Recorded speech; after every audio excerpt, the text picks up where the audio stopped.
সমস্যা নাই, আপনার বাতিজারে লয়ে এনো, আর আমি ভালো মতন বুঝাই দিমনে। হ্যাঁ তাহলে দেই বাতিজারে নিয়ে আমু, বাতিজারে ঠিক মতো বুঝাই দিও, তাহলে দেখি যে আমি এরকম একটা গাড়ি কিনবো। হ্যাঁ ঠিক আছে মুরব্বী, আপনার এই গাড়িটা পছন্দ হয়েছে আর আপনার এই গাড়ির একটা শখ। ঠিক আছে লয়েন, আমি দেখাই দিমনে। ঠিক আছে, তাহলে ডিস্টার্ব করলাম না তো? আরে কাকা কি কোন, ডিস্টার্ব করবেন কি লিগা? ঠিক আছে ঠিক আছে তাহলে যাই। সালাম আলাইকুম কাকা। ওয়ালাইকুম আসসালাম। আরে ভাই, মানুষের গাড়ি কি এতক্ষণ চালায়? হেই কোন গেছে এখন, তুই কোনো খবর নাই? এক কাজ করো, তোমার কাকারে ফোন দাও, আইতে কত তাড়াতাড়ি। কাকা? হ, হে তো কাকাই। ফোন দাও মিয়া কাকারে। কাকা আয়া পড়বে, কাকার নাম্বার তো আমার কাছে নাই।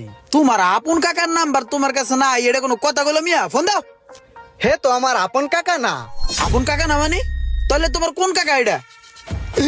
এ ভাই, আপনি টাইম তো দেন, কি কইছে আমরা ভাই? ওর কাকা হলো আমার গাড়িটা নিয়েছে, ওর এনে তুই কয় ওর কাকার নাকি চিনি না, ওর কাছে কোনো নাম্বার